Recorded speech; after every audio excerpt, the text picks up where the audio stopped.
Ang pamagat ng ating kwento. Ang asawa kong tinitingala ng lahat. Ating subaybayan ng buhay ni Daryl Darby.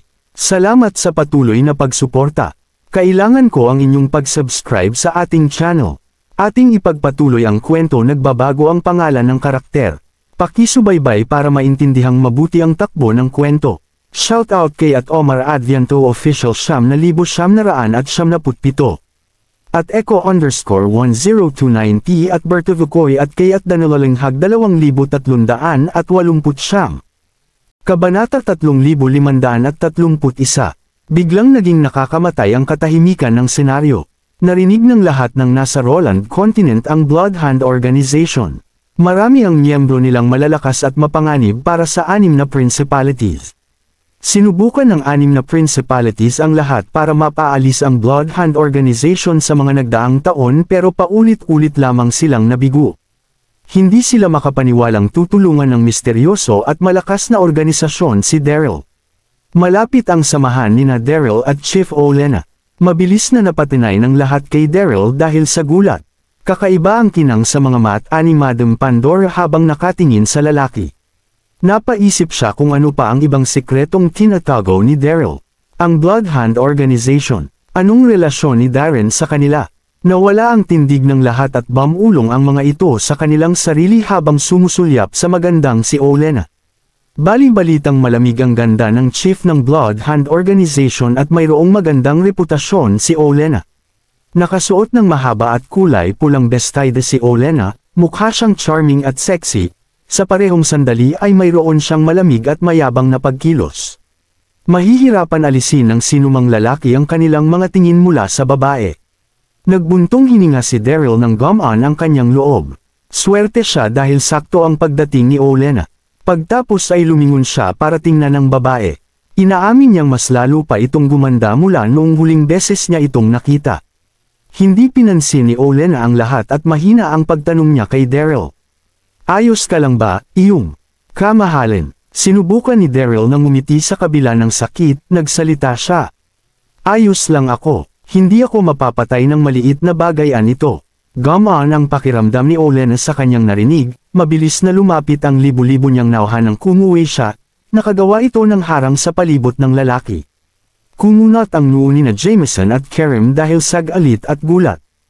Alam nilang mahihirapan silang patayin si Daryl dahil nangialam ang Bloodhound Organization, pero napakalapit nila.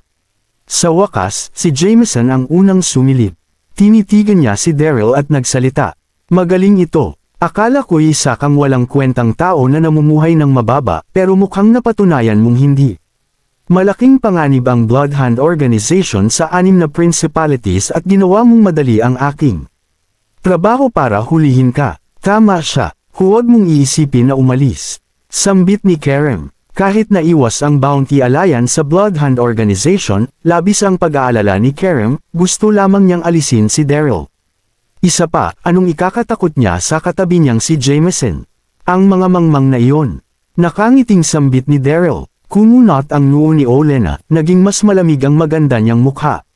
Tiningnan niya sina Jameson at Kerem. Huwag mong sasabihin sa akin na kaya niyo akong tapusin dahil magsasanib puwersa kayo.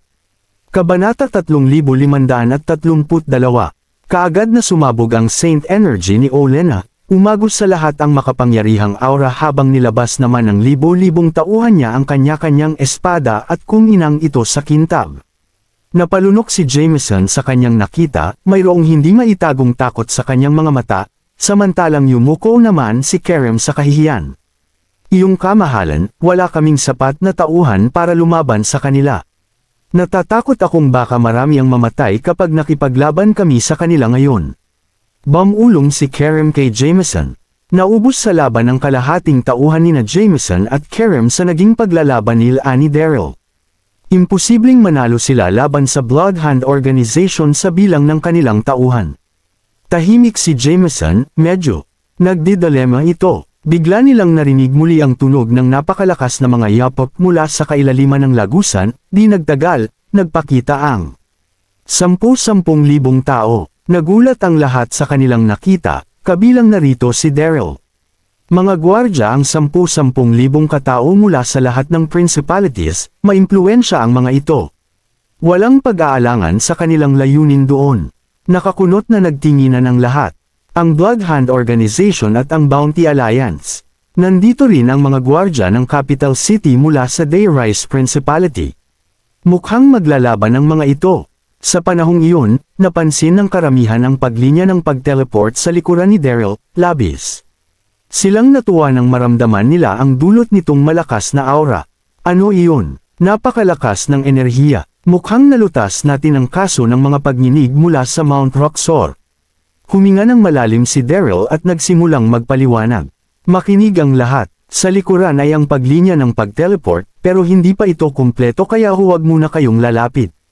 Hindi maaaring magulo ng sinuman ang paglinya ng pag-teleport dahil maraming internal at mental na enerhiya ang nagamit niya rito. Isa pa, malapit na itong matapos. Naguluhan at nagkatinginan ang lahat ng mabanggit ang paglinya ng pag-teleport. Tanging sina Jameson at Kerem lang ang nakatayo roon habang malamig na nakangiti. Huwag kayong maniwala sa kanya. Sigaw ni Jameson nang tingnan niya ang mga tao. Malinaw na ginagawa niya lang ang istorya tungkol sa paglinya ng pag-teleport para itago ang katotohanang mayroong malaking kayamanan na nakatago roon, kung saan pinlano niyang paghatian nila ng Bloodhound Organization. Pagtapos ay tinuro niya si Daryl at nagsalita. Isa pa, mukha lang matuwid si Daryl pero isa talaga siyang especially iya mula sa Bloodhound Organization. Maaari ring may kaugnayan sila ng dating Peking Goddess of Light. Kaya naman hindi natin siya dapat hayaan, pati na rin ang Bloodhound Organization na mahawakan ang kayamanan. Sobrang naging proud si Jameson sa katotohanang naisip niya ang ideyang iyon. Alani niyang walang laban si Kerem kay Daryl at sa Bloodhound Organization pero magiging iba ang sitwasyon kung uudyukan niya ang ibang lakas para damayan sila sa kanilang laban. Nagkagulo ang mga tao at biglang napatingin kay Daryl ang 10,000 pares ng mga mata. Miyembro ba talaga siya ng Bloodhound Organization? Pinlano ba talaga niyang angkinan ang kayamanan sa Mount Roxor para sa sarili at sa Bloodhound Organization? Napuno ng pait ang kanilang mga mata nang tingnan nila si Daryl. Malaki ang Bloodhound Organization at numero 1 silang kalaban ng publiko ng maraming powerhouse at ng 6 ng principalities. Kumunat ang noo ni Daryl nang makita niya ang tingin sa mata ng lahat. Tumitig siya kay Jameson. Hey *T ang duwag na iyon. Alam niyang hindi siya mananalo kaya inudyok niya ang iba para labanan ako. Kabanata 3533. Sa parehong sandali, nagkakulay ang mukha ni Olenna sa pagkataranta at galit. Masyadong nakakamuhi ang Jameson na iyon. Sino siya para gumawa ng kasinungalingan para lang mapaalis si Daryl? Walang kinatatakutan ng Bloodhound Organization maliban sa Temple of Light, pero walang paraan para manalo sila laban sa 10,000 kalalakihan. Sa wakas at tiningnan niya ang mga ito at nagsalita. Wala akong pakialam kung ano ang mga motibo mo, pero kailangan sumagot sa Bloodhound Organization ng kung sino mang didaykit sa kanyang kamahalan. Nang inag ang lahat ng maramdaman nila ang lamig sa likod ng mga salita ni Olenna, pero mabilis itong napalitan ng galit. Mariing tinitigan ni Jameson si Olenna. Nangutya at nagsalita ito. Panipi, napakalaking pananakot mula sa pinuno ng Bloodhound Organization.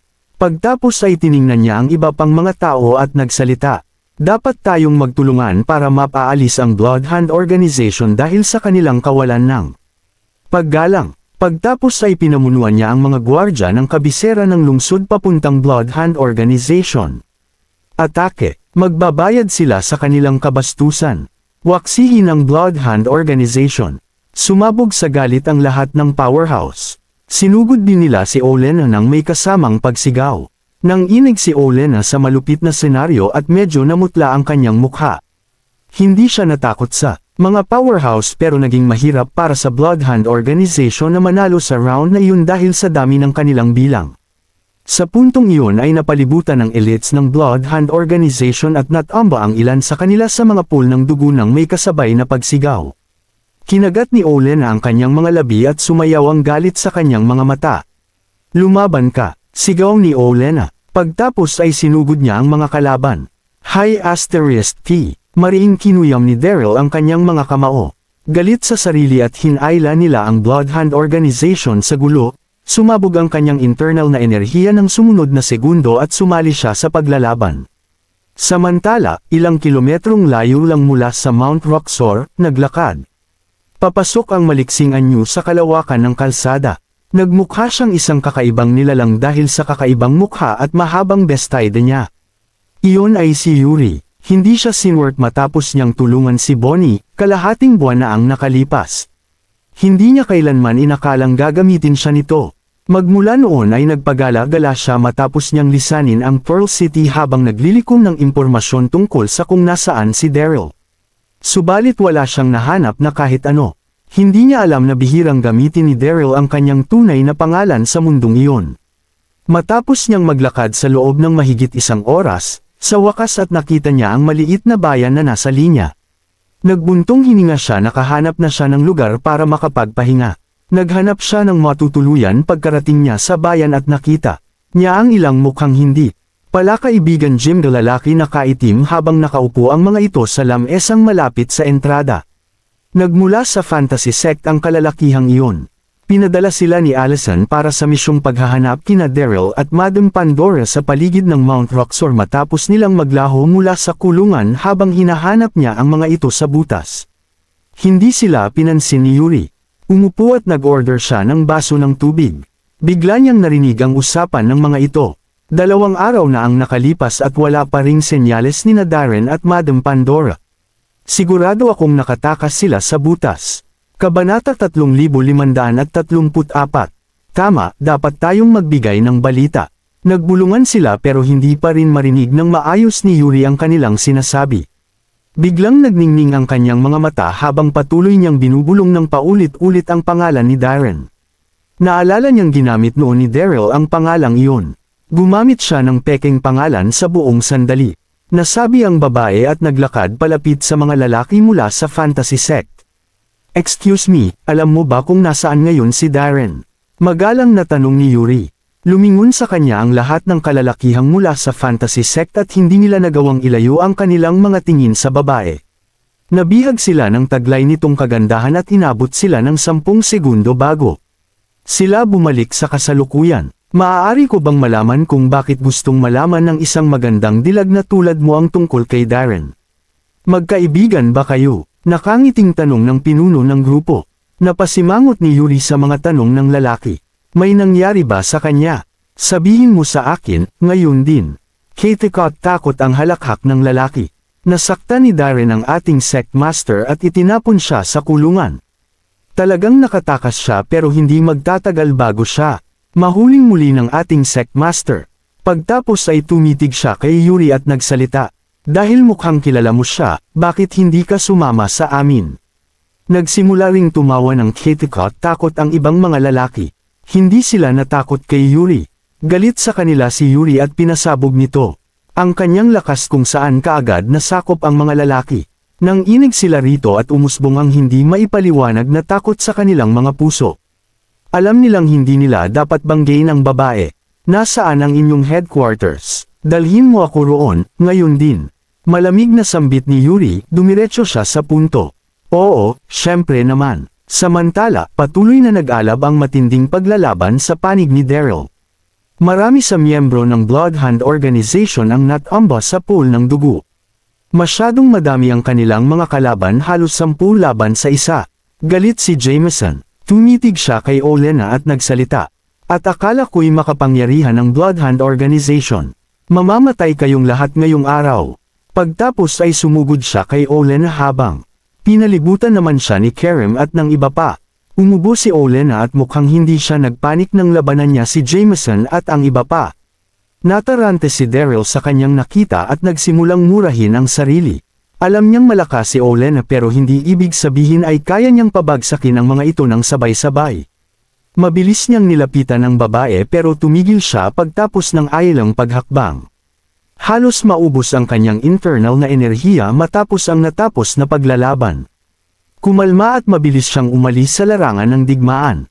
Pagtapos ay nag-Indian sit siya at nag-meditate para maibalik ang kanyang internal na enerhiya. Makalipas ang 10 minuto, hindi na nakapagpigil si Olena. Nang inig at namutla ang kanyang mukha. "Nakakamuhi kayong lahat. Pagbabayaran ninyo ito kahit na ito pa ang maging dahilan ng pagkamatay ko." Malamig na nag-echo ang boses niya sa buong daanan. Kabanata 3535. Itinaas ni Olenna ang kanyang espada at nagkaroon ng nakakapukaw tingin na ilaw sa dulo ng kanyang blade bago niya ito itinusok pababa. Parang kidlat ang pagbaba ng kanyang espada bago ito naging aparisyon ng higanteng espada. Nagulat si Daryl nang makita niya iyon. Kahit na iba ang aparisyon ng espada nito kumpara sa swordsmanship ng Nine Mainland, pareho lang ang kanilang lakas. Habang bumubulong sa sarili, nakita niya ang pagbaba sa kalaban ng aparisyon ng malaking espada bago ito sumabog ng malakas. Namutla ang mukha ni Jameson at ng iba pa nang makita nila ang paglapit ng aparisyon ng higanteng espada. Mabilis silang umatras pero hindi nila nagawang makatakas dahil napakalaki ng pag-atake. Marami sa kanila ang kaagad na nahiwa ng aparisyon ng higanteng espada. Sumirit ang dugo sa kanilang bibig habang pinapatatag ang sarili. Pagtapos ay takot nilang tiningnan si Olenna. Naintindihan nila kung bakit dapat silang matakot sa Chief of the Bloodhound Organization. Sa wakas at nawala ang takot ni Jameson at nagsimulang tumawa. Dapat ko na itong ibigay sa iyo. Talagang makapangyarihan ka, pero kung hindi ako nagkakamali, iyon ang pinakamalakas mong pag-atake, tama ba? May puwersa ang kanyang pagtakip niya sa kanyang sugat nang sabihin niya iyon. Hindi siya nataranta dahil naramdaman niya ang paghina ng aura ni Olenna pagtapos ng atake. Kinagat ni Olenna ang kanyang labi at sumagot sa lalaki. Walang emosyon sa magandang mukha nito pero hindi ibig sabihin ay hindi na siya natataranta. Tama si Jameson. Magaling. Sambit ni Kerim nang bumalik din ito sa wisyo. Tiningnan niya si Olenna habang bahagyang nakangiti at nagsalita. Narinig kong malapit sa Saint God ang level ng cultivation ng chief ng Bloodhound Organization. Wala akong pag-aalangan doon pagtapos ng nakita ko ngayong araw. Pagtapos ay naging matalas ang kanyang tono at nakakatakot na humalaklak. Subalit paniguradong maraming nagamit na enerhiya para may seguwa ang pag-atake, hindi ba? Sasabihin ko sa iyong hindi kayo makakalabas ng buhay. Sumabog ang Saint Energy ni Kerim nang sugurin niya si Olenna. Sa parehong sandali, ginamit ng ibang elites ang kanilang enerhiya ng palibutan nila si Olenna. Mga nakakamuhi at walang hiya kayo. Galit na sumigaw si Olenna. Naging sobrang pula ng kulay ng kanyang mukha. Kaunting enerhiya na lang ang natira kay Olenna matapos niyang ilabas ang sikretong pamamaraan niya at hindi siya makaganti laban sa nakakagulat na pag-atake. Wala siyang ibang magagawa kundi ang umatras. Kalahati naman sa Bloodhound Organization at patay na o di kaya'y labis na sugatan. Mapatla ang mukha ni Olenna at hindi siya matigil sa panginginig. Mukhang katapusan na nilang lahat. Isa, natarante rin si Daryl. Mabilis siyang tumayo, hindi na tinuloy ang planong pagbabalik ng kanyang internal na enerhiya. Huminga siya ng malalim at nagsalita. Makinig kayong lahat sa akin. Walang kayamanan dito. Huwag kayong magpapaloko kina Jameson at Kerim. Hindi ako miyembro ng Bloodhound Organization at wala itong kinalaman sa kanila, kaya labanan mo ako kung gusto mo talagang may makalaban. Kabanata 3536. Seryoso ang mukha ni Daryl nang sabihin niya ang lahat ng iyon. Tumawa si Kerim. Darren, huwag mong layuan ang tanong. Paano mo ipapaliwanag ang mga kaguluhang galing sa Mount Roxor kung wala namang kayamanan? At bakit ka naman ililigtas ng Bloodhound Organization kung wala kang kinalaman sa kanila? Tanong nito habang patuloy ang pag-atake kay Olenna.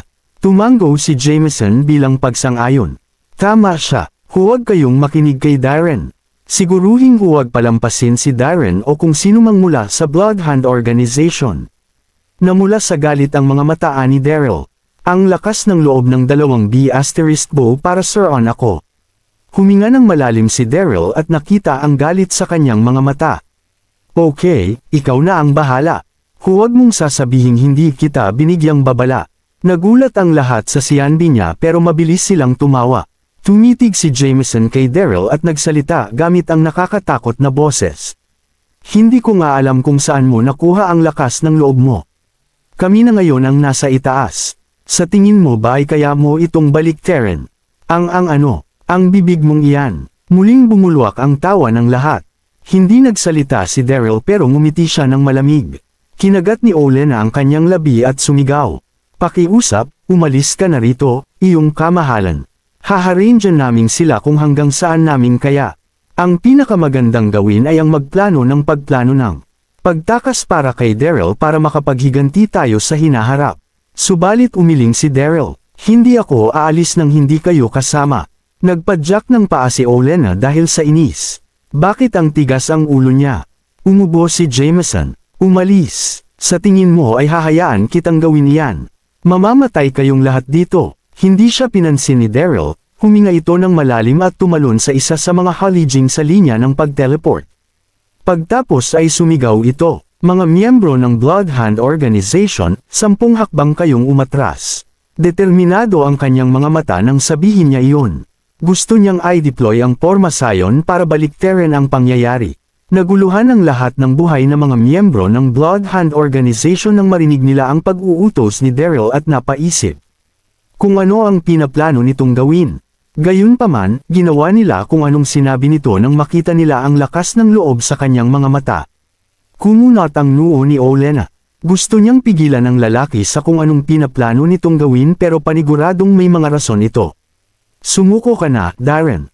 Huwag kang maging mangmang. Mapang-asar na," sigaw ni Jameson. Nagpatuloy si Daryl sa hindi pamamansan sa lalaki.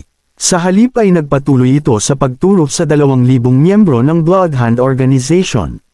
10 beses humakbang pasilangan ang 500 kataong nasa harapan. 12 hakbang naman pakanluran para sa 500 kataong nasa bandang kanan. Bilasan niyo. Mabilis sinunod ng Bloodhound Organization ang utos nito. Pero, kailangan pa rin nilang labanan ang kanilang mga kalaban habang ginagawa iyon, at mabilis na napatumba nina Jameson, Kerem, at ng iba pang elites ang ilang daang miyembro. Kabanata 3537. Natuwa si Jameson nang makita ang pagbagsak ng marami niyang kalaban. "Darren, pinapayuhan kitang huwag ipahiya ang iyong sarili at tigilan ang walang kabuluhang pagpupumiglas." Hindi binigyang pansin ni Daryl ang lalaki at sinigaw nito ang mga utos sa mga miyembro ng Bloodhound Organization. "Para sa 500 kataong nasa likuran, bilasan ninyong humakbang ng 5 beses pa kanan at umatake kayo pag nasa posisyon na." Mas lalo siyang gustong kutsain ni Jameson nang makita niya ang patuloy na pagsigaw ni Daryl na parang nasisiraan ng ulo. Puno ng pagkamuhi ang kanyang mga mata habang nakatitig sa lalaki hanggang sa mabilis na nagbago ang ekspresyon ng kanyang mukha. Napanganga at nanlaki ang mata ng iba. Hindi mapapasok ang mga natirang miyembro ng Bloodhound Organization na parang copper wall sa ilalim ng pag-uutos ni Daryl, dahil bumuo ang mga ito ng pasulong at pagdepensang mga atake. Nanatiling hindi napapasok ang binuo nilang pader kahit ano pang gawing pag-atake ng kanilang mga kalaban. Hindi lamang iyon, marami ring nasawi na mga kalaban nila. Naging blanko ang pag-iisip ni Jameson, Kerem, at ng iba pa nang makita nila ang pangyayari.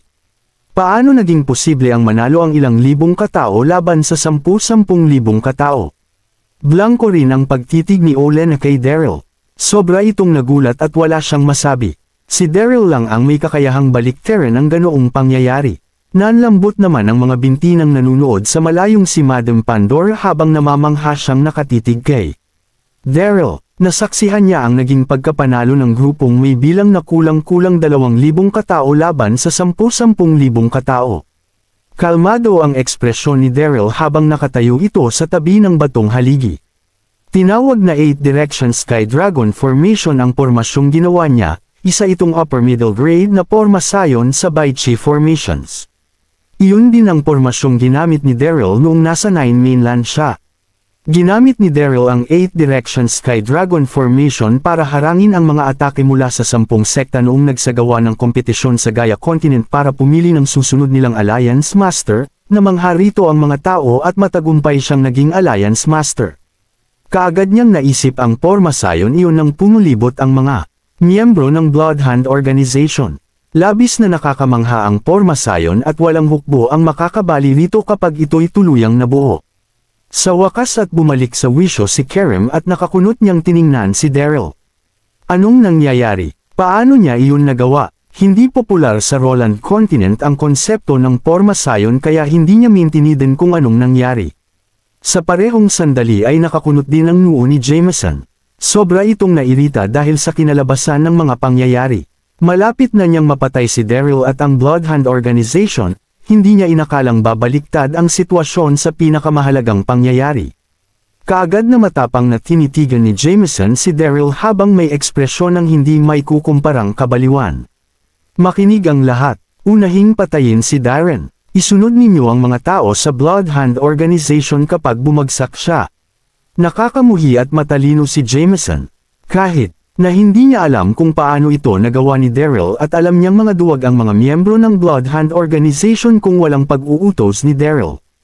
Tila kanya na umatake si Jameson kay Daryl. Nagsimulang kumunat ang noo ni Daryl sa kanyang nakita at medyo natataranta pa rin siya kahit na mukha siyang kalmado. Masyadong maraming internal na enerhiya ang kanyang nagamit. Kahit na medyo naka-recover siya kanina ay isang patak lamang ito sa dagat. Sa puntong iyon, mahirap nang pigilan ang galit na si Jameson. Mag-iingat ka, Darren, sigaw ni Madam Pandora. Umagos ang luha sa kanyang mukha. Kabanata 3538. Mag-iingat ka, sumigaw din si Olenna. Sinubukan niyang mabilis na lumapit sa tabi ni Daryl pero pinigilan siya ng kanyang mga kalaban. Mukhang hindi niya magagawang lapitan kaagad ang lalaki. Hindi mapakilang tumaas ang mga kilay ni Olenna at sinigawan si Jameson. Panipi, hahabulin ka ng Bloodhound Organization hanggang sa katapusan ng mundo kapag sinaktan mo ang kanyang kamahalan. Umubo at nagsalita si Jameson. Bakit hindi mo muna alalahanin ang sarili mo? Sumabog ang Saint Energy ng lalaki at bumilis siya. Sa isang kisap mata, lumitaw siya sa harap ni Daryl. Mamatay ka, galit na sigaw ni Jameson. Buong lakas niyang ibinaba ang kanyang palad. Napamura sa loob-loob si Daryl hindi. Gaanong nag-isip nang salubungin niya ang atake nito. Hindi siya sigurado kung matatalo niya si Jameson sa ginamit niyang enerhiya, pero wala siyang ibang magagawa dahil inatake siya ni Jameson. Naramdaman niya ang malakas na espiritual na kapangyarihan mula sa kanyang likuran ng lalabanan and asina niya si Jameson, pagtapos ay dumaan sa kanyang harapan ng isang payat na anyo para pahiniin ang atake ni Jameson. Sumunod na segundo ay narinig niya ang mahinang pagbagsak at sumigaw si Jameson at napalipad pa atras bago tuluyang bumagsak ng malakas sa sahig. Sumirit ang dugo sa kanyang bibig at tila mamamatay na siya dahil sa sobrang putla. Tuluyan siyang nahimite. Nagulat ang lahat sa mga naging pangyayari. Tumingin ang lahat sa payat na anyo bago nila tingnan si Daryl. Napapidyo hininga ang lahat nang tingnan nila ang babae. Siya ay isang magandang babae na nakasuot ng kulay puti na bestida. Naging sobrang ganda niya dahil sa sexy niyang katawan. Ito ay walang iba kundi si Yuri. Dali-dali itong pumunta pagtapos niyang makasalubong ang mga lalaki mula sa fantasy sect sa maliit na tavern. Napaisip ang lahat kung sino ang maganda at malakas na babaeng iyon habang hindi naman sila pinansin ni Yuri. Sabik niyang tiningnan si Daryl. Nahanap ko na siya. Sa wakas at nahanap ko na siya. Nakatingin din sa kanya si Daryl at nagsimulang manginig ang utak nito. Nagsimula siyang mapaisip kung guni-guni niya lang ba iyon, pero nadiskubre niyang iyon talaga ang babae matapos niyang kuskusin ang kanyang mga mata. Umatras si Yuri at maamo niyang tiningnan si Daryl. Masakit ba? Ayos ka lang ba? Hinawakan niya ang mukha ng lalaki at sinuri ito ng mabilisan, natakot siyang baka lubha itong nasugatan. Ayos lang ako, nakangiting sagot ng lalaki habang tumulo ang luha sa kanyang mga mata. Matapos niyang hanapin ang babae ng ilang buwan, sa wakas at nahanap na rin niya ito. Nagsimulang uminit ang ilong niya nang makita niya ang tingin sa kanya ni Yuri. Malaki ang ipinayat ni Yuri kumpara noong huling beses niya itong nakita. Natakot siyang baka maraming pinagdaanan ng isang mabait na babaeng katulad ni Yuri. Hindi makontrol ang paghikbi ni Yuri nang damaykit siya sa mga braso ni Daryl. Akala ko'y hindi na kita makikitang muli.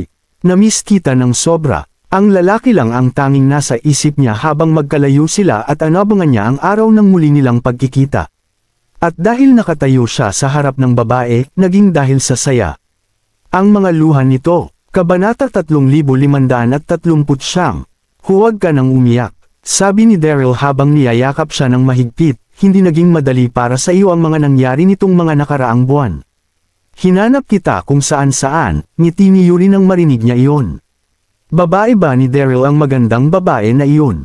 Napasimangot ang lahat ng maisip nila iyon, dito na sila napatitig ng gusto kay Yuri. Masyado itong maganda at sexy kaya agad silang hindi nakapagsalita sa kanilang kinatatayuan. Hindi sapat ang anumang salita sa mundong ito para mailarawan ang kanyang kagandahan. Mukhang siya nga ang babaeng nagpanggap na Goddess of Light. Niligtas siya ng isa pang babae noon sa Storm City. Sabi ng isa sa kanila, "Oo, tama ka nga. Siya nga iyon. Nasa Storm City ako nang mangyari iyon." Ha? Sino nga ba ang mag-aakala na babae pala siya ni Darren, hindi ba? Kumislap ang mga mata ni Kerem habang sumisigaw ng nakipagsabuatan si Darren sa Blood Hand Organization at siya naman ang babaeng nagpanggap na Goddess of Light. Kailangan na natin silang tapusin sa lalong madaling panahon. Pero agad silang natakot kay Yuri nang makita nila kung paano nito nagawang halos tanggalin ang malay ni Jameson sa loob ng isang pag-atake, pero nasa panig pa rin nito ang advantage sa bilang. Kaya hindi sila kakayanin ni Yuri kahit nagaano pa ito kalakas. Dito na biglang sumama ang tingin ng lahat kay Yuri habang bumibigat ang aura sa paligid na para bang kaya na nitong sunugin ang lahat ng matatamaan nito. Dito na mas naging protective si Yuri kay Daryl. Agad siyang tumingin sa paligid ng kwarto habang sinasabi na, "Mamamatay muna ako bago niyo siya mapatay." Huminga naman ng malalim si Daryl. Agad siyang nadala ng ipinakitang determinasyon ni Yuri. Masyado talaga itong mabait kaya sinuwerte siya nang magkaroon siya ng kaibigan na kagaya nito. Pero agad pa ring bumagsak ang kanyang mukha habang iniisip kung paano sila makakalabas dito. Marami na sa mga tauhan ni Olena ang nawala kaya hindi na sila tatagal pa kahit natulungan pa sila ni Yuri at ng mga formation na kanyang nalalaman. Huminga naman ng malakas si Kerem at ang kanyang mga kasama habang na-curious na tumitingin kay Yuri. Sa bagay, hindi pa sila nakakakita ng isang babae na may kakayahang tanggalin ang malay ng isang lalaki sa loob ng isang pag-atake. Natatakot sila, na baka mas maging mahirap sa pagkakataong ito ang pagtalo kay Daryl at sa Bloodhound Organization. Hinintay ng dalawang panig ang isa't isa bago gumawa ng hakbang na babasag sa paghihintay ng magkabilang panig. Dito na biglang lumabas ang dalawang grupo pa ng mga tao mula sa isang tunnel papasok sa hall. Nasa 10,000 ang bilang ng mga taong ito na nakasuot ng silver na armor. Pinamunuan ito ng isang magandang babae na humahawak ng isang silver na espada sa kanyang kamay. Ito ay walang iba kundi si Charlene, ang Commander-in-Chief ng Soaring Eagle Principality. Ang isa namang grupo ay binuo ng higit sa 100 lalaki na pinamunuan ng isang matandang lalaki. Ito ay walang iba kundi si Mr. Ferrer at ang kanyang mga disipulo. Agad na nasabik si Kerem at ang kanyang mga kasama nang makarating ang mga ito. "Mr. Ferrer, Commander Charlene, siguradong mananalo na tayo ngayong nandito na kayo." Ngiti ni Kerem at ng mga kasama nito sa dalawa. Agad namang natigilan si Daryl nang makita niya si Mr. Ferrer pero agad pa rin niyang ngumiti rito. Kabanata 3540. Dating nakikipag-spar si Daryl sa mga estudyante ni Mr. Ferrer sa Sunshine City. Agad namang napahanga sa kanyang talento ang matanda kaya agad niya itong inimbitahan na sumali sa Heavenlight Academy pero tinanggihan ni Daryl ang naging alok nito. Sinabayan naman ito ng kanyang pangako na magpunta sa academy isa sa mga araw na ito. Hindi, inasahan ni Daryl na makikita niya si Mr. Ferrer doon. Dito na siya napatingin kay Charlene kaya hindi na niya napigilan pang mapabuntong hininga sa sobrang paghanga. Panipi, napakaganda ng babaeng ito. Nagawa na niyang maglakbay sa higit 6 na mga principalities maliban sa Soaring Eagle Principality. Kaya agad siyang nasepresa nang malaman niya ang pagpunta ng maganda nitong Commander-in-Chief. Kagalang-galang na Charlene, "Mr. Ferrer, tamang-tama lang ang dating ninyo." Nakipagsabuatan si Daryl sa Blood Hand Organization habang ang babaeng ito naman ang taong nagpanggap noon bilang Goddess of Light. "Sinubukan namin silang patayin pero hindi namin sila kaya maaari po ba tayong magsanib puwersa?" Tanong ni Kerem matapos bumalik ng kanyang isipan sa realidad. Dito na siya nanlalamig at malademonyong tumingin kay Daryl. Kumunat ang noo ni Charlene at tumitingin kay Daryl habang nananatili namang walang emosyon si Mr. Ferrer. Dito na siya naglakad ng dahan-dahan papunta kay Daryl bago nito nakangiting sabihin na, "Kagalang-galang na Darren, natutuwa akong nagkita tayong muli." Tumango naman si Daryl at sumagot ng, "Oo nga, mukhang dinala tayong pareho rito ng tadhana para magkitang muli matapos noong huli nating pagkikita 1 buwan na ang nakalilipas." Nagulat ang lahat sa kanilang narinig, kilala ni Darren si Mr. Ferrer. Mukhang naging malapit ang dalawang ito sa isa't isa. Makinig kayong lahat. Ang kagalang-galang na si Darren ay isang pambihira na henyong cultivator. Kaya nakahanda akong itaya ang aking buhay para sabihin na hindi siya ng tao na iniisip ninyo. Sigurado ako na hindi lang kayo nagkaintindihan. Malakas at malinaw na sinabi ni Mr. Ferrer habang tumitingin sa mga tao sa paligid. Nagpakita siya ng mabigat na itsura habang sinasabi ang bagay na iyon. Sigurado siya sa kanyang sarili na hindi masama si Daryl kahit na isang beses pa lang niya ito nakikita. Dito na napatingin ang lahat kay Mr. Ferrer habang hinihintay ito na magpatuloy sa pagsasalita. Huminga naman ng malalim si Mr. Ferrer, habang umiiling na sinasabing, hindi ko siya sinusubukang depensahan, sinasabi ko lang na bakit hindi muna tayo kumalma para mapag-usapan ang tungkol sa bagay na ito. Hindi natin kailangan maging bayulente sa isa't isa. Dito na sumimangot ng isang segundo si Kerem habang pinapanatili ang nanlalamig niyang ngiti. Maging si Charlene ay umabant habang determinadong sinasabi na, kahit na isa pa siyang pambihirang henyo, nagawa pa rin niyang makipagsabwatan sa Bloodhound Organization.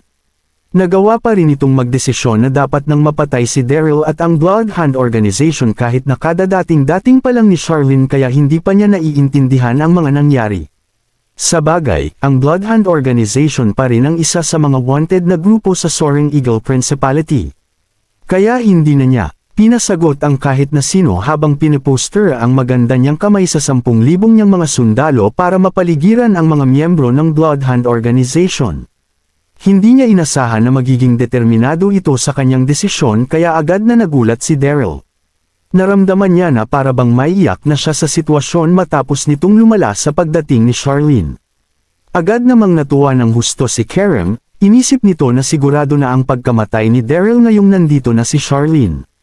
Dito na biglang bumaba ang isang makapal at napakalakas na aurang bomb-alot sa paligid na sinundan ng pagpasok ng isang dosenang mga imahe na nakasuot ng napakaganda at gawa sa gintong armor. Kabanata 3541. Dumating na ang 12 paladin ng Templo ng Liwanag, na nagdulot ng kaguluhan sa gitna ng mga tao. Ito ang 12 paladin, nandito na sila, dapat may mga kayamanan dito. Ilan sa kanila ay napalingon kay Daryl na may malalim na paggalang sa kanilang mga mata. Ang Templo ng Liwanag ang may nangungunang posisyon sa buong kontinente ng Roland. Gayunpaman, ang 12 paladin ay nanatiling kalmado at nakolekta ng harapin ang pagsamba ng karamihan. Sila ay ipinadala doon ng Templo ng Liwanag upang siyasatin ang mga pagyanig mula sa bundok Roxor. Napakunot ang noo ng 12 paladin nang makita nila ang eksenang nasa harapan nila, masasabi nilang nahahati ang karamihan sa dalawang grupo na aamoy nila ang kaguluhan sa hangin. Isang mapagmataas na figure ang nakatayo sa halijing bato sa gilid na may mas maliit na bilang ng mga tao. Sino pa kaya kung hindi si Saint Lord Daryl? Mukhang kinubkob siya ng kabilang grupo. Nagtinginan ang 12 paladin na may galit sa kanilang mga mata. Ang inyong kamahalan, nakipagsabuatan si Darren sa madugong pakikipagkamayan na organisasyon, at ang kanilang pag-iral ay nagdudulot ng banta sa buong kontinente ng Roland, sabi ni Kerem. Pagkatapos ay itinuro niya si Yuri at sinabing, at ang babaeng iyon ay nagkunwaring Diyosa ng Liwanag. Nakikiusap ako sa iyo na makipagsanib puwersa sa amin upang lipulin ang mga makasalanan na iyon. Tumango ang mga tao sa paligid niya. Bilang pagsang-ayon, at ang mga mata nila ay kumikinang sa galit nang tumingin sila kay Daryl. Kahit gaano pa siya kalakas, hindi pa rin siya makakalaban sa 12 paladins. Ang mga ekspresyon ng 12 paladin ay nagbago ng husto nang matapos magsalita si Kerem. Pinandilatan siya ng mga ito. Gusto bang mamatay ng lalaking iyon? Ang lakas ng loob niyang pakialaman ang kahusayang ng ating mahal na Saint Lord. Nang maramdaman ang kanilang galit, nanikip ang puso ni Kerem, at naging magulo ang kanyang utak. May nasabi ba akong mali? Hindi pwede yun. Kalahating buwan na ang nakalipas, kumalat ang kwento ng peking Diyosa ng Liwanag sa 6 na pamunuan, at nakuha pa ng 12 paladins ang babaeng iyon na nakatayo sa tabi ni Darren. Sinubukan niyang kausapin muli ang mga ito. Inyong kamahalan, talagang kasuklam-suklam si Darren. Siya ay dapat na, tumahimik ka. Hindi na napigilan ng Pegasus Paladin ang kanyang galit. Hindi na niya hinintay na matapos magsalita si Kerem bago siya naglakad at sinampal. Magtuturo yun sa kanya ng leksyon sa pagtawag kay Daryl na kasuklam-suklam. Malakas na dama po ang sampal sa kanyang pisngi, at agad itong namaga. Mabilis na umangat ang kamay ni Kerem para hawakan ang pisngi niya. Hingal na hingal ang lahat sa nangyari at saka tumahimik na nakatingin sa Pegasus Paladin. Hindi nila naintindihan ang nangyayari at wala silang nakitang problema sa sinabi ni Kerem. Bakit siya ang sinampal ni Pegasus Paladin at hindi si Daryl? Inyong kamahalan, sa tingin mo ba, marapat nang mamatay si Daryl dahil sa pakikipagsabuatan sa madugong kamayan na organisasyon at pagsulsul sa kanyang babae na magpanggap bilang Diyosa ng Liwanag? Maluhan-luhan na tanong ni Kerem. Kabanata 3542.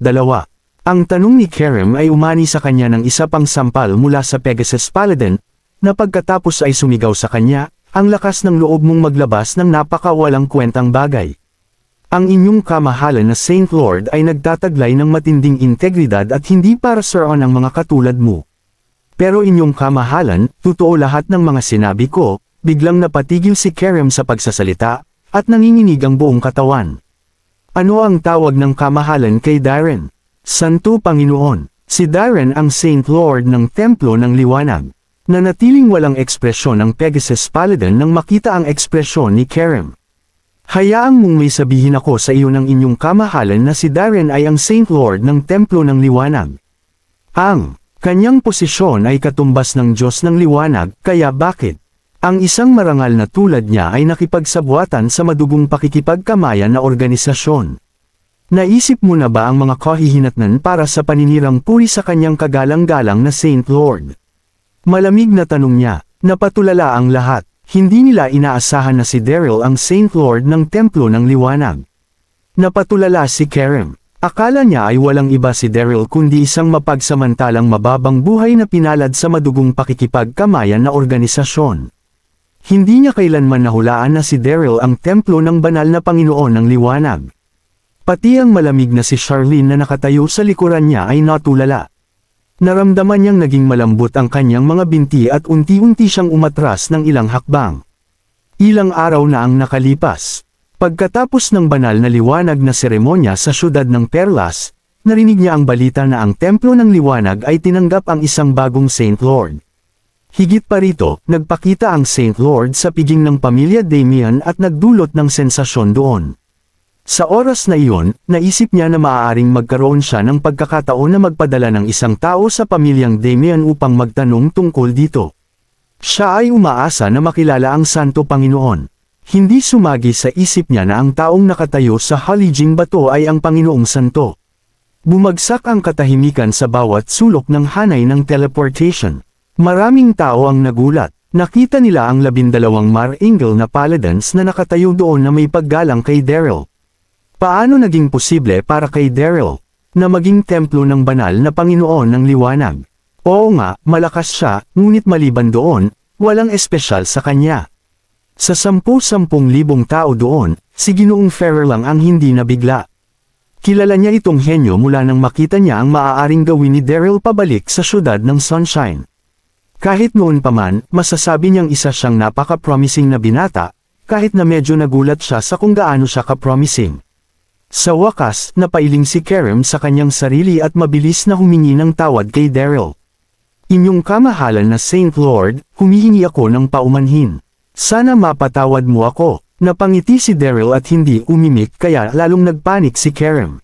Inyong kamahalan na Saint Lord, pakiusap, patawatin niyo po ako. Nakikiusap po ako na mapatawad ninyo. Biglang kumislap ang kanyang mga mata, at tinuro niya si Jameson, na nakahiga pa rin sa lupa na walang malay, at sinabi, inyong kamahalan na Saint Lord, siya ang nagsimula ng lahat, ito. Siya ang tumawag sa iyo ng kasuklam-suklam at sinabing nakipagsabuatan ka sa madugong pakikipagkamayan na organisasyon.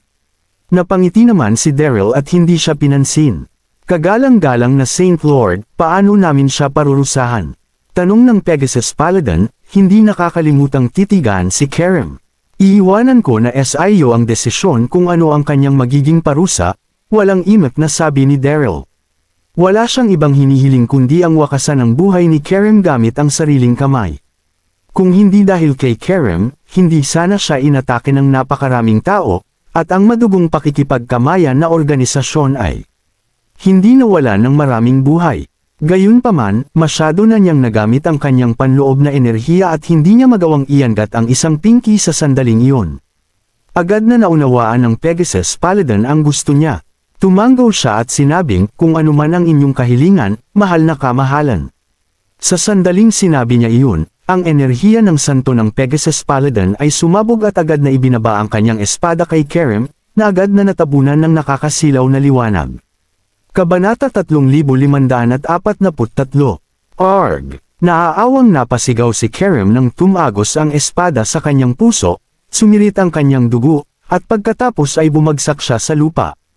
Patay! Napabuntong hininga ang lahat nang makita ang kanyang pagtatapos, at isang matinding takot ang bumalot sa kanilang mga puso. Natakot sila na baka mapunta sila sa parehong paraan tulad ni Kerem sa pag-atake sa Saint Lord. Sa pag-iisip na iyon, ang kanilang mga binti ay naging halaya, at ang ilan sa kanila ay natitisid pa. Saint Lord, ano ang dapat nating gawin sa iba? Magalang na tanong ng Gintong Leon na Paladin matapos walisin ang tingin sa kabuuan ng silid. Pagkatapos ay isinaaktibo niya ang kanyang Saint Energy na naghugas sa lahat at naging dahilan para lalo silang magpanik. Hindi sumagot si Daryl. Paimpol niyang inilibot ang tingin sa bawat isa sa kanila habang pinapanatili ang kalmadong ekspresyon sa kanyang mukha. Ang lahat, nang walang pagbubukod, ay nalanta sa ilalim ng kanyang mga tingin. Naririnig nila ang malakas na tibok ng kanilang mga puso, at ang ilan sa mga duwag na lalaki ay napaluhod habang nagmamakaawa sila para sa kanilang buhay. Iyong kagalang-galang na Saint Lord, mangyaring maawa ka sa amin. Maawa ka sa amin. Sigaw ng iba habang bumagsak din sa lupa. Maya-maya, napaluhod na ang lahat. Ngumiti si Daryl at nag-wave ng kamay. Tama na, hindi ko na ipagpapatuloy pa ang bagay na ito dahil lahat kayo ay niloko ni Kerem at Jameson. Umalis ka na, nakahinga ng maluwag ang lahat nang marinig iyon. Mabilis silang tumayo at umalis sa lugar. Di nagtagal, tanging si Daryl, ang 12 Paladin, Yuri, Olenna, at ang madugong pakikipagkamayan na organisasyon ng mga miyembro ang natira. Noon, napansin ng 12 Paladin ang higanteng teleportation array sa harap nila. Isa, Saint Lord, ano ang lugar na ito? Tanong ng Pegasus Paladin. Ang iba ay nakatingin din sa kanya nang may pagtatanong habang naghihintay ng isasagot niya. Huminga ng malalim si Daryl at sinabing, iyan ang mapanirang teleportation array. Gayunpaman, hindi pa tapos. Kapag natapos na, makapasok na tayo sa Godly Region gamit iyon. Ang makajos na rehiyon. Saan? Yan. Lahat ay nagtaka, natigilan. Kung ikukumpara sa mga tao sa Nine Mainland, ang mga tao sa kontinente. Nang Roland ay napakakaunting alam tungkol sa rehiyon ng Diyos. Ang ilan sa kanila ay hindi man lang alam na ito ay umiiral. Napangiti si Daryl nang makita ang mga mukha nilang naguguluhan. Walang silbi na magpaliwanag sa iyo ngayon. Malalaman mo na ang sinasabi ko kapag mayroon kang sapat na kapangyarihan para dumaan sa mapanirang teleportation array. Nagsimulang turuan ni Daryl ang 12 Paladins na tulungan siyang bumuo ng teleportation array. Kapag ginawa niya ito ng mag-isa, kailangan niyang gumastos ng maraming panloob na enerhiya, at ang kanyang pag-unlad ay mabagal din. Sa tulong ng 12 Paladins, ang oras na kailangan para mabuo ang array ay makabuluhang mababawasan. Ginawa ng 12 Paladin ang sinabi sa kanila, at sa wakas, natapos ang mapanirang teleportation array pagkalipas ng ilang oras. Hindi maipaliwanag na excited si Daryl. Makakabalik na siya sa wakas. Sabik niyang sinigawan si Olenna na medyo malayo sa kanya, na-neutralize na ang Affix Immortal Pill sa katawan mo. Maraming salamat sa pagtulong mo sa akin ngayong araw. Sana magkita ulit tayo. Tuwang-tuwa si Olenna nang marinig ang mga salitang iyon at kasabay nito, ay hindi makayanang makipaghiwalay sa kanya. Gagamitin mo ba ang teleportation array na iyon para umalis sa lugar na ito? Tumango si Daryl at sinabing, baka bumalik ako kapag may pagkakataon. Pagkatapos ay iniangat niya ang kanyang ulo sa 12 Paladins at sinabing, pakibantayang mabuti ang teleportation array na ito at tandaan, magagamit mo lang ito kapag naabot mo na ang Saint God level. Seryoso ang itsura ni Daryl sa sinabi niya. Ang mapanirang teleportation array ay nilikha ni Master Franklin at maaaring mag-udyok sa kapangyarihan ng Chaos Void. Hindi dapat ito basta-basta. Ang karaniwang manlilinang ay hindi ito maisaaktibo, at ito ay magbabalik lamang sa kanila kung gagamitin nila ito ng padalos-dalos. Kabanata 3544. Oo, Santong Panginoon. Sabay-sabay na sumagot ang 12 paladin. Nagbigay pa ng ilang tagubilin si Daryl at saka dahan-daw ang naglakad na magkahawak kamay kasama si Yuri papunta sa gitna ng teleportation array. Inactivate niya ang teleportation array, at nagsimulang kumislap ang maliwanag na liwanag mula sa gitna habang kakaibang enerhiya ang bumalot sa kanilang dalawa. Daryl, maaari ba tayong bumalik sa siyam na kontinente sa pamamagitan ng teleportation array na ito? Excited na tanong ni Yuri. Ngumiti si Daryl at tumango. Ay, teleport tayo sa Godly Region, at mula doon, makakabalik na tayo sa siyam na kontinente. Tumango si Yuri. Bigla siyang may naisip. Oo nga pala, isama ba natin si Bonnie? Maingat na huminga si Daryl at sinabing, hindi na ngayon. Sa pag-iisip kay Bonnie, bigla siyang napuno ng halo-halong damdamin. Kahit na parehong mga engkanto sina Yuri at Bonnie, hindi maaaring magkaiba ang kanilang mga personalidad sa isa't isa. Si Yuri ay mabait, habang si Bonnie ay masama at ambisyoso. Natatakot siya na magdudulot ito ng gulo sa kanya kapag dinala siya nito sa siyam na kontinente. Mas mabuting manatili siya sa kontinente ng Roland. Kung tutusin, ang Templo ng Liwanag ang pinakamagandang lugar para pagnilayan niya ang kanyang pag-uugali. Nagpasya si Yuri na huwag nang ituloy ang bagay na iyon matapos makita ang matinding ekspresyon sa mukha ni Daryl. Sa oras na iyon, ang liwanag mula sa teleportation array ay tumaas ng matindi nang biglang naging itim ang lahat habang sila ay ini-teleport sa ibang lugar. Ang 12 paladin, si Olena, at ang mga miyembro ng madugong pakikipagkamayan na organisasyon ay natulala nang makita nilang pinaalis sina Daryl at Yuri. Gumana ito. Namangha, ang 12 paladin ay mabilis na sumugod sa kinatatayuan ni Daryl kanina at magalang na sinabi, gabayan kayo ng Panginoon, Saint Lord. Samantala, nakaramdam ng pagkahilo si Daryl sa teleportation, ngunit hindi niya pinakawala ng hawak niyang bakal sa kamay ni Yuri. Nawalan siya ng kontak kay Yuri nang masipsip silang dalawa sa chaotic tornado, at hindi na niya hahayaang mangyari muli ang parehong bagay. Pagkaraan ng ilang sandali, sa wakas ay dumampi ang kanyang mga paasa. Matibay na lupa, siya ay likas na napabuntong hininga sa pagkabigla nang imulat niya ang kanyang mga mata, may mga ethereal na bundok at mga tanawin ng ilog na parang kinuha mula sa isang painting. Ang ilang mga red crown crane ay naglalakad-lakad sa paligid ng ilog ng maganda. Nasa sabik siyang makita ang makapal at makapangyarihang espiritual na aura. Kahit isang simoy nito ay sapat na para bigyan siya ng lakas. Makalipas ang ilang segundo, tuluyan na siyang nawalan ng ulirat sa pamamagitan ng paghampas sa kanyang sarili sa noo. Ito ay dapat ang makadiyos na rehiyon. Si Master Franklin ay nagsasabi ng totoo tungkol sa makapal na espiritual na aura dito. Ito ay isang perpektong lugar para sa paglilinang. Napuno rin ng pagkamangha si Yuri sa tanawing nasa harapan niya. Sobrang ganda dito. Mas maganda pa sa Illusion Virtual World, may paghanga. Niyang sabi habang hinihila ang kamay ni Daryl. Napangiti si Daryl at magsasalita pa sana siya nang may mapansin siyang kumikislap na liwanag sa tuktok ng bundok. Siya ay naging hindi maipaliwanag na nasa sabik. Alam niyang ang liwanag ay nangangahulugan ng isang malaking pagkakataon na naghihintay sa kanya. Pagkatapos ng lahat, iyon ay ang rehiyon ng Diyos. Tara na, tingnan natin iyon. Walang pagdadalawang isip na sabi ni Daryl. Pagkatapos ay lumipad patungo sa bundok. Kabanata 3545. Makalipas ang ilang minuto ay nakarating na rin sila sa tuktok ng bundok, at natigilan sila sa sumalubong sa kanila. Mayroong 12 bilog na mga haligi na nakaayos sa isang bilog, at ang bawat poste ay nakaukit na may mukhang masalimuot na ron. Sa isang sulyap, masasabi ni Daryl na ito ay ang 12 makalangit na pormasayon, ang pinakamataas na formation sa Baichi formations. Ang pormasyong iyon ay nangangailangan ng napakataas na tagumpay sa pamamaraan ng pagbuo at isang malakas na puwersang panloob. Sinubukan ni Daryl na palabisan ang pormasayon na iyon ngunit sumuko ng sobra-sobra ang pangangailangan nito sa kanyang panloob na enerhiya. Kaya naman, namangha siya sa nakita niya sa harapan niya. Kinailangan niyang Ibigay ito sa mga tao sa rehiyon ng Diyos para tila walang hirap ang paglalagay ng naturang porma sayon.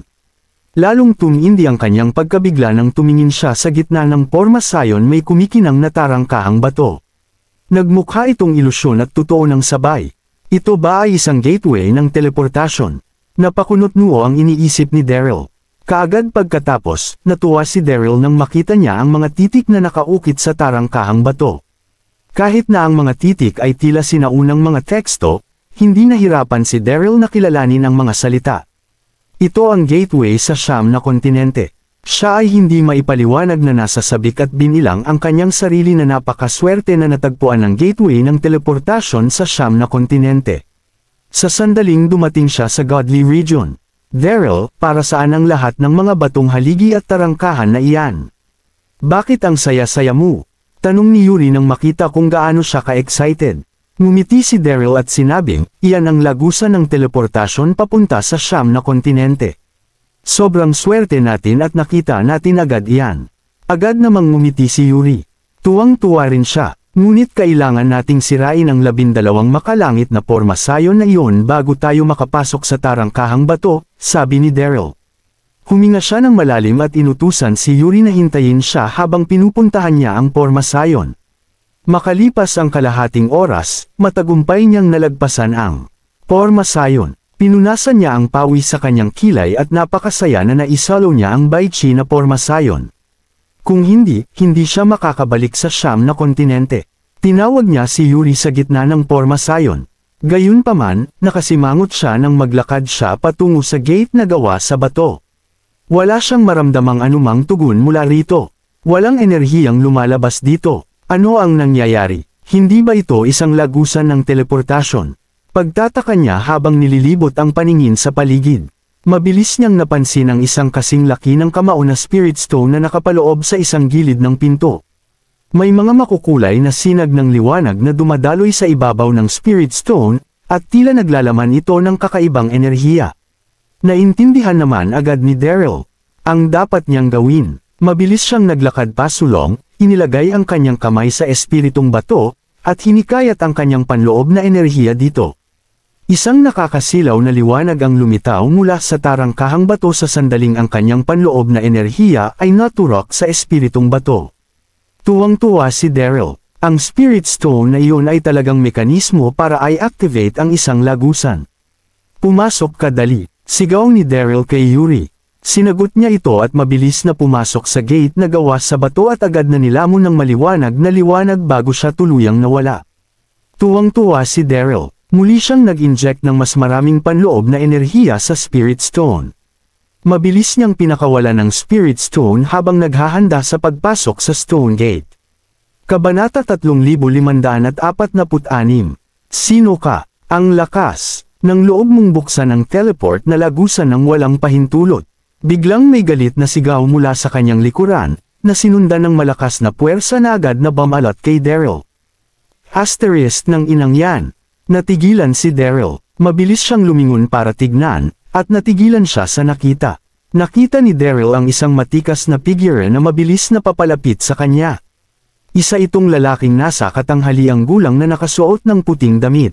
Ang lalaki ay nagkaroon ng isang transcendent vibe, at siya ay napuno ng hindi maarap na lakas. Siguradong sigurado ako na walang ibang tao pagdating ko sa tuktok ng bundok kanina lang. Saan nanggaling ang lalaking iyon? Naramdaman ni Daryl ang pag-iingay ng kanyang utak nang maramdaman niya ang hindi maarap na lakas ng tao.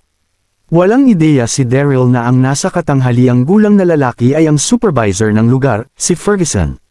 Gaya ng iminungkahing pangalan, isang supervisor ang hinirang na opisyal na nangangasiwa sa pagbuo ng teleportasyon. Ang supervisor ay hinirang ng Nine Heaven Emperor ng Godly Region. Pinag-aralan ni Ferguson si Daryl at malamig na sinabi, "Hoy, bata! Bakit naglakas loob kang buksan ang teleport na lagusan ng walang pahintulot? Alam mo ba kung ano ang ginawa mo?" Itinaas ni Ferguson ang kanyang kamay at kumaway. Isang malakas na puwersa ang pinalabas, pinawi ang kapangyarihang itinurok ni Daryl sa Spirit Stone. Ang ilaw ng teleportation gateway ay agad na lumabo. Asterisk tang ina. Nagulat at nalungkot si Daryl sa nangyari. Napakamalaki. Lumapit siya at isinara ang gateway ng teleportation. Paano ako babalik sa siyam na kontinente ngayon? Hoy, bata, sumama ka sa akin. Si Daryl ay nabigla at nabalisa pa rin, ngunit hindi nag-aksaya ng oras si Ferguson sa walang kabuluhang pag-uusap habang sinisingil niya si Daryl.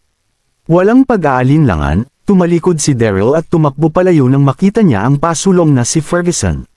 Tuluyan na siyang lumabas sa 12 makalangit na pormasayon, at sa kanyang paglabas, sinampal ni Daryl ang 2 halijing bato upang bahagyang baguhin ang 12 makalangit na pormasayon.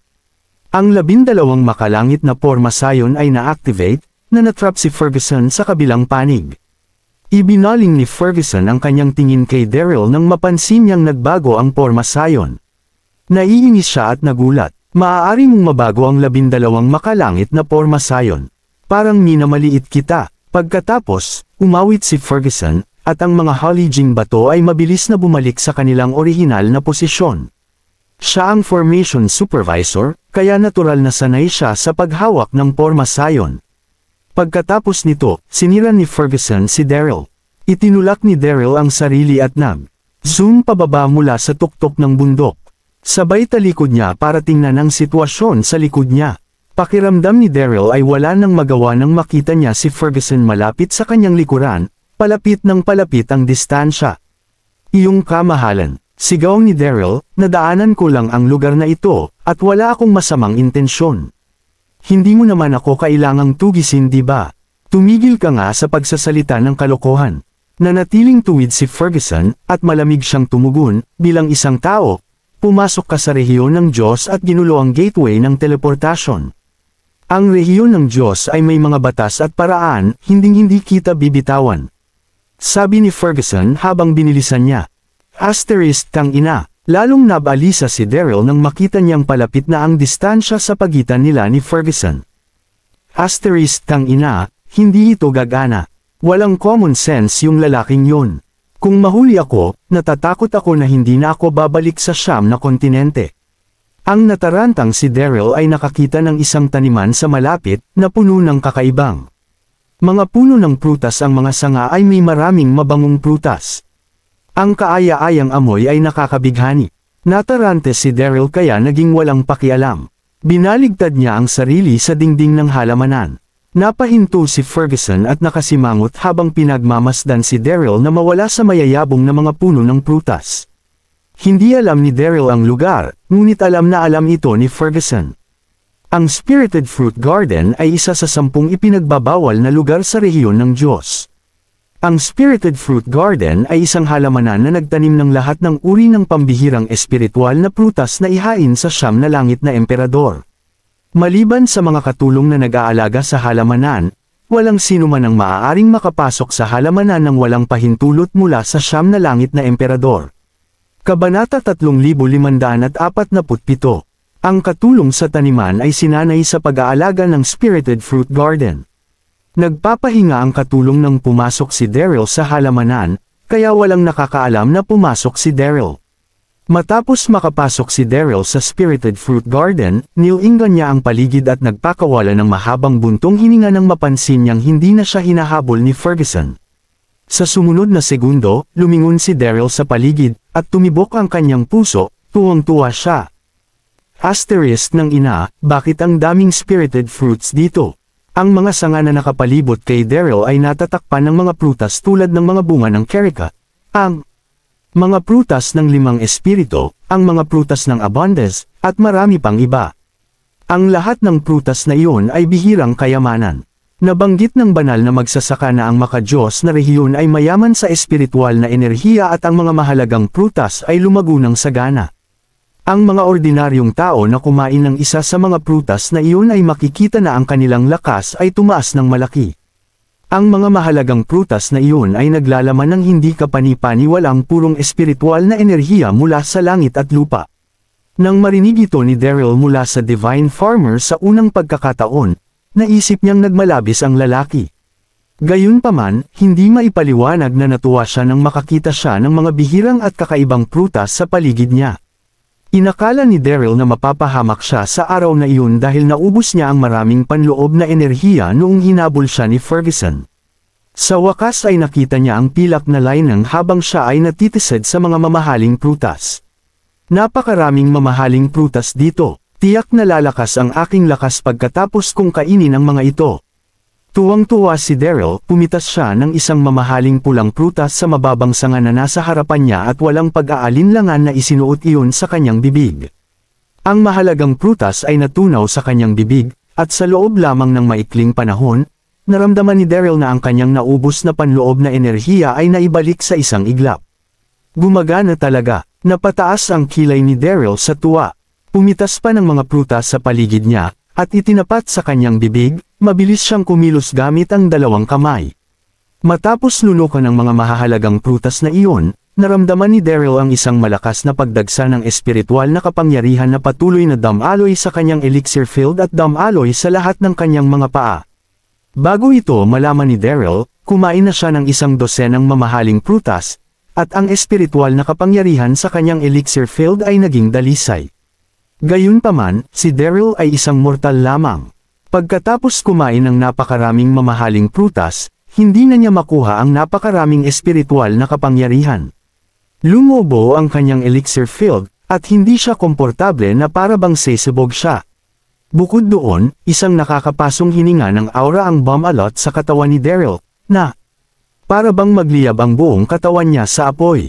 Arg! Sigaw ni Daryl sa dalamhati habang patuloy na umaatake sa kanya ang sakit, napahiga siya sa lupa habang naghahagis-hagis. Pinagsisihan ni Daryl ang kanyang desisyon na kumain ng napakaraming prutas. Asterisk tang ina, hindi ako kakain ng marami kung nalaman ko ito kanina. Hindi alam ni Daryl na ang mga mahahalagang prutas sa Spirited Fruit Garden ay nakalaan para sa 9 na langit na emperador. Bukod sa 9 na langit na emperador, ang ibang mga Diyos ay karaniwang kumukuha ng 3 hanggang 5 prutas sa isang pagkakataon. Sa kabilang banda, nakain na ni Daryl ang 12 prutas. Natural, hindi niya kayang tiisin ang mga kahihinatnan. Arg! Bumagsak si Daryl sa lupa, walang tigil na sumisigaw. Tila nag-aapoy ang kanyang katawan habang patuloy na umaatake sa kanya ang matinding nakakapasong init.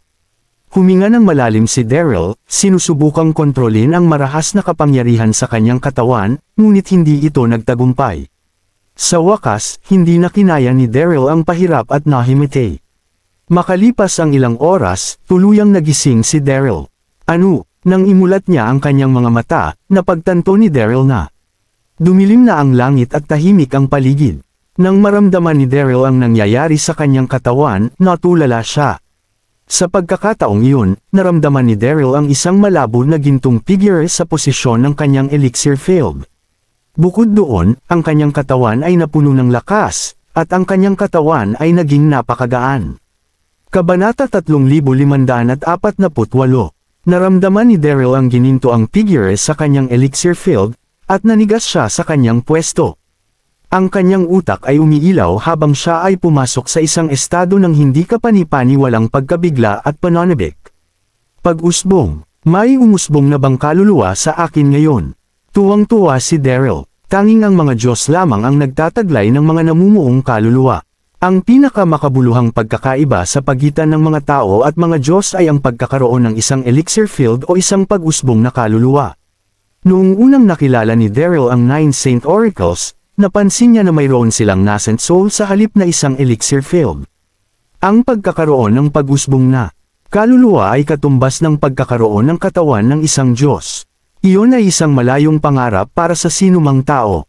Siyempre, nasasabik si Daryl nang matuklasan na mayroon siyang pag-usbong na kaluluwa. Parang nagbago ang pangangatawan ko pagkatapos kong kainin ang mga mamahaling prutas na iyon. Emosyonal na tiningnan ni Daryl ang mga kakaiba at kakaibang prutas sa paligid niya. Binilang niya ang kanyang mga pagpapala para sa matagumpay na pagsasama ng kapangyarihan ng mga bihirang prutas sa kanyang katawan. Kung hindi, siya ay sumabog at namatay. Inisip ni Daryl ang mga posibleng ibang epekto nang tumayo siya at naghahanda na umalis sa Spirited Fruit na hardin. Itinuring niya na nakabalik na si Yuri sa 9 na kontinente, kaya hindi na niya kayang magtagal pa. Nagpa siya si Daryl na hanapin si Ferguson sa sandaling umalis siya sa Spirited Fruit na hardin. Hindi niya matalo si Ferguson noon, ngunit nakaramdam siya ng pag-asa pagkatapos magkaroon ng bagong kaluluwa. Dapat ay magagawa niyang pilitin ang kanyang daan sa pamamagitan ng gateway ng teleportation. Sino yan? Aalis na sana si Daryl, may sumulpot sa likod niya at nagtanong. Maganda ang boses pero malamig ang pakinggan. Oops! Alam ni Daryl na may mali. Sabay talikod niya, natulala siya sa nakita niya. Ilang babae ang mabilis na lumapit kay Daryl, lahat sila ay mukhang matikas. At matikas sa mga sinaunang gown ng palasyo na may flowy na palda. Bukod doon, ang bawat isa sa mga babaeng iyon ay pambihirang maganda, ang kanilang mga Kat-Anji tanging kurba ay nagbabadya sa ilalim ng mahabang palda. Ang kanilang nisla na tampok sa mukha at makinis na balat, kasama ng kanilang malamig na hangin at marangal na ugali, ay namangha kay Daryl. Gaya ng inaasahan, magaganda ang mga babae mula sa rehiyon ng Diyos. Nagulat si Daryl nang maramdaman niya ang lakas ng mga ito. Napakalakas nila. Walang ideya si Daryl na ang mga babaeng iyon ay ang mga diwata na nag-aalaga sa spirited fruit na hardin. Hoy! Napakunot ang noo ng mga engkanto. Na iyon nang maramdaman ang titig ni Daryl sa kanila. Tanong ng pinuno, sino ka? Bakit ka nandito? Ang babaeng nagsalita ay si Judith. Siya ang pinakamatanda sa mga engkanto na iyon, at siya ay may prangka na personalidad.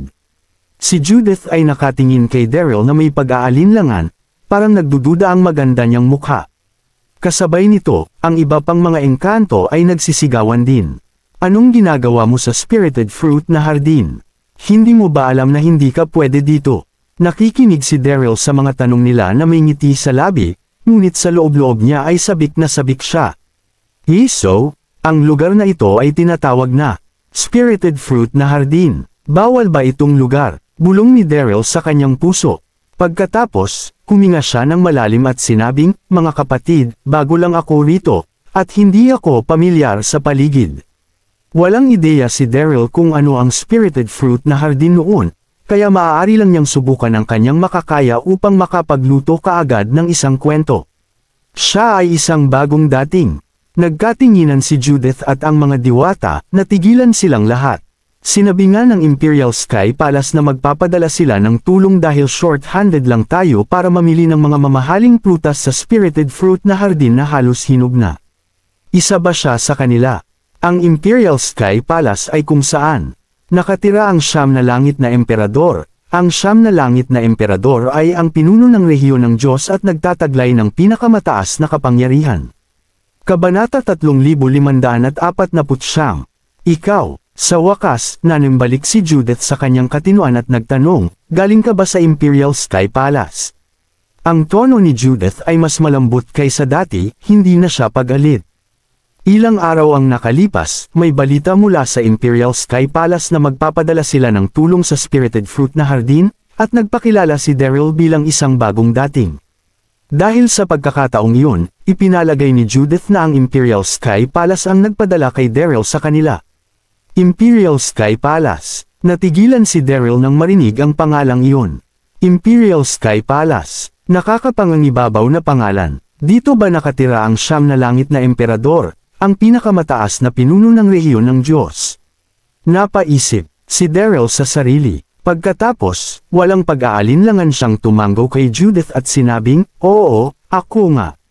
Si Daryl ay nasa mundo ng mga magsasaka sa loob ng maraming taon, siya ay nakaranas sa pamamahala ng masikip na sitwasyon. Nababasa niya sa ekspresyon ni Judith na matagumpay niyang naisip na siya ang bagong dating na inaasahan nito.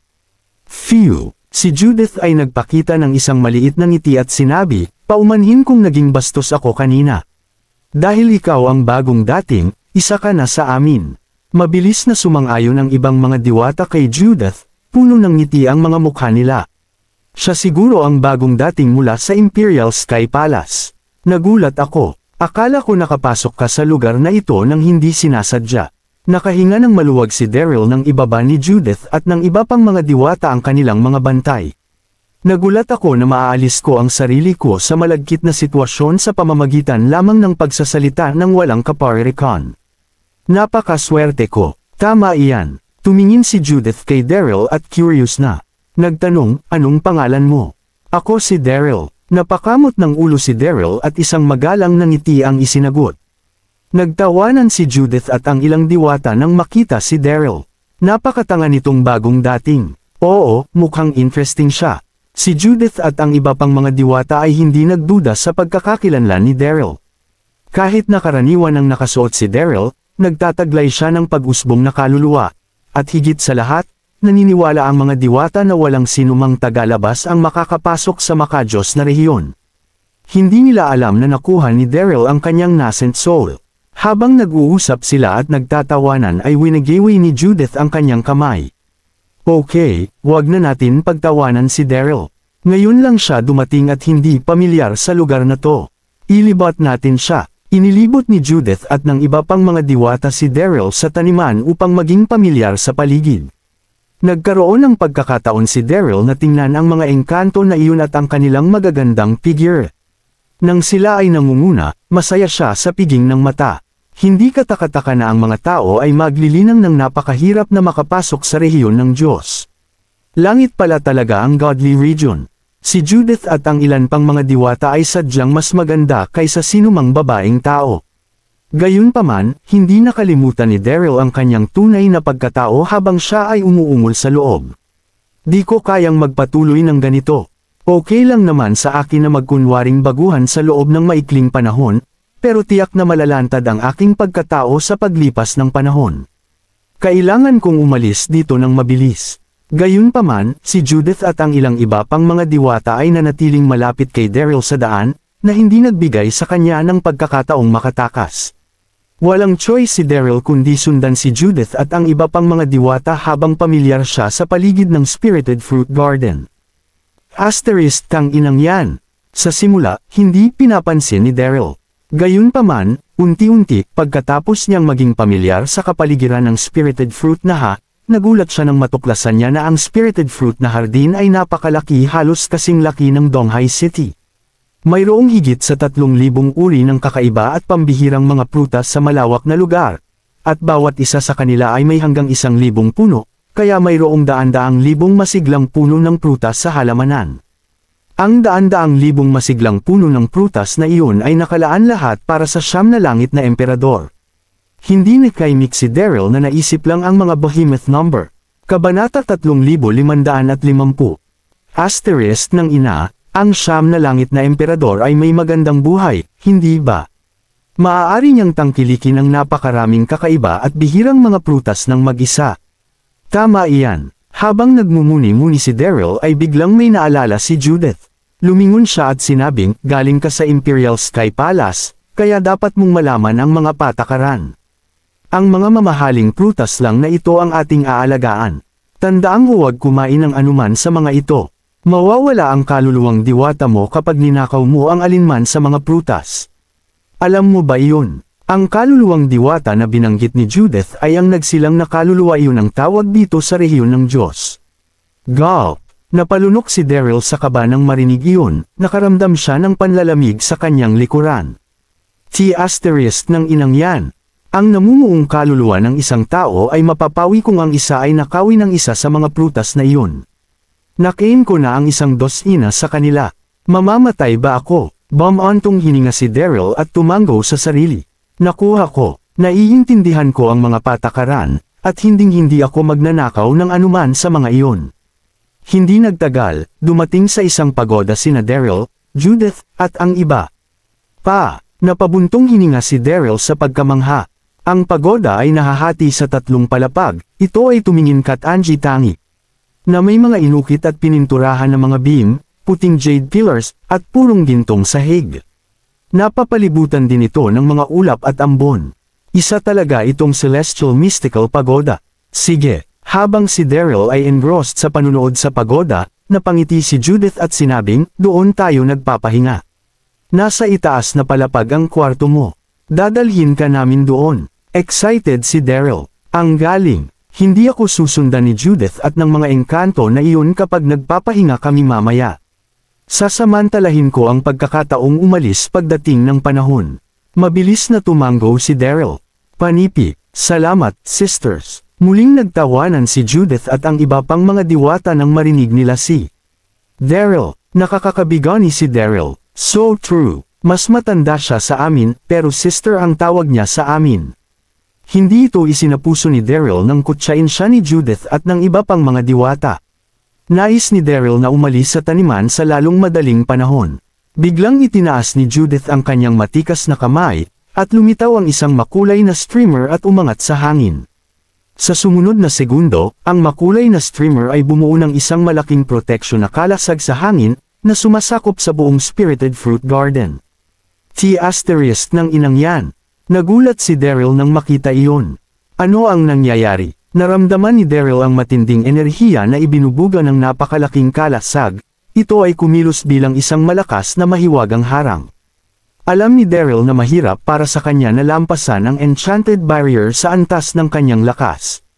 Napakunot ang noo ni Judith nang makitang tila gulat na gulat si Daryl.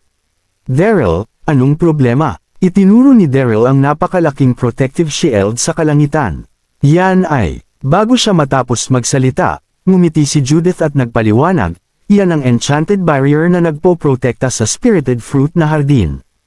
Araw-araw sa pagsikat ng madaling araw, ang espiritual na aura mula sa langit ay nasa tuktok nito, at ito ay nakakapinsala sa mga mahahalagang prutas, kaya dapat nating protektahan ang mga prutas. Hindi mo ba alam iyon? Seryoso ang itsura ni Judith nang ipaliwanag niya ang mahiwagang harang. Tama si Judith, ang mahiwagang harang ay itinayo upang protektahan ang mga mamahaling prutas. Kahit na ang mga prutas ay sumisipsip ng espiritual na aura mula sa langit, masyadong marami sa mga ito ay sobra-sobra mas mahirap ang material, mas malutong ito. Sa makatuwid, ang mga engkanto na namamahala sa pag-aalaga sa Spirited Fruit na hardin ay magpapakalat ng mahiwagang harang sa tuwing ang espiritual na aura mula sa langit ay nasa pinakamalakas upang protektahan ang mga mamahaling prutas at maiwasan ang mga prutas mula sa labis na pagsipsip ng espiritual na aura. Natigilan si Daryl. Nagulat siya nang malaman niya na napakaraming panuntunan sa pag-aalaga sa Spirited Fruit na hardin. Kung ganoon, mananatili ba ako dito bago ako makalusot sa mahiwagang harang? Maraming salamat po, mga kamaster. Paki-subscribe, and hit the notification bell para sa susunod nating kabanata.